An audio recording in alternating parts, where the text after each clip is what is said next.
அக்கா, தாஸ் காவேரி மேல உயிரே வச்சிருக்காங்கக்கா. தாஸ் ரொம்ப நல்லவன்க்கா.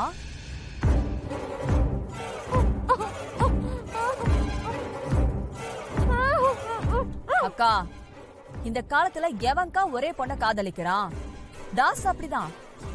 இந்த படிக்கும் போது காதலிக்கிறதெல்லாம் காதல் லிஸ்ட்லயே சேராதுக்கா. அதெல்லாம் சும்மா. ஆனா காவேரி தான் தாஸுக்கு கடைசி காதலி. காவேரிக்கு மட்டும் தாஸ் தாலிய கட்டிட்டான்னு வச்சுக்கோங்க, அவளை அப்படியே உள்ளங்கையில வச்சு தாங்குவாங்கக்கா. அக்கா, ஒரு உண்மையை சொல்ற, நீங்களே சந்தோஷப்படுவீங்க. உங்க குடும்பத்துக்கு ஏத்த மருமகனா இருப்பாங்கக்கா. என்ன நம்புங்கக்கா. இது காவேரிக்கு பிடிக்க வேணாமா? உன் தம்பிக்கு மட்டும் பிடிச்சிட்டா போதுமா? வாழ்க்கைன்னா 2 பேருக்கும் விருப்பம் இருக்கணும்ல. ஒருத்தர் ஆசைப்பட்டா மட்டும் போதுமா? இத பாரு, அவரு கோவப்பட்டா நீ தாங்க மாட்ட. சொன்னா கேளு. ஓ, அப்படியாக்கா? அம்பள ரொம்ப கோவக்கார மனுஷனா? உன்னை விட அம்பளத்தை பத்தி எனக்கு நல்லாவே தெரியும். இங்க பாரு, சும்மா ஏதாவது பேசிட்டு இருக்காத. என் பொண்ணை கட்டாயப்படுத்தி வாழ வச்சிருவியா? அறிவு கெட்டதனமா பேசாத. எனக்கு என் பொண்ணு வேணும். அவளுக்கு ஏதாவது ஆச்சு, நீயும் உன் தம்பியும் என்ன ஆவீங்கன்னே சொல்ல முடியாது.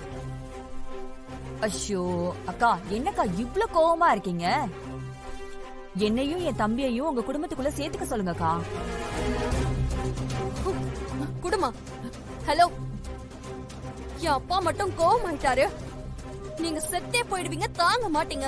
அப்படியா? என்ன பண்ணுவாரு? என்ன பண்ணுவாரா? உங்க 2 பேர் உயிரை எடுப்பாரு. ஏய் சிறுவண்டு, போன அக்கா கிட்ட கொடு. எதா இருந்தாலும் என்கிட்ட சொல்லுங்க. ஏச்சை, போன குடு.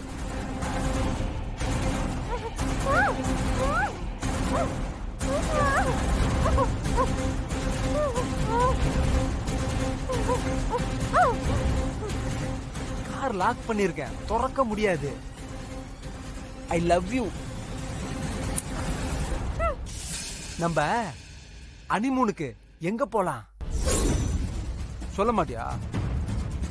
சரி விடு, நான் செலக்ட் பண்றேன். குளிர் பிரதேசத்துக்கு போலாமா? நம்ம 2 பேர் மட்டும்தான், வேற யாரும் இல்ல. இரு, இத வந்துடுறேன். டேய், நீ நரகத்துக்கு தாண்டா போவ.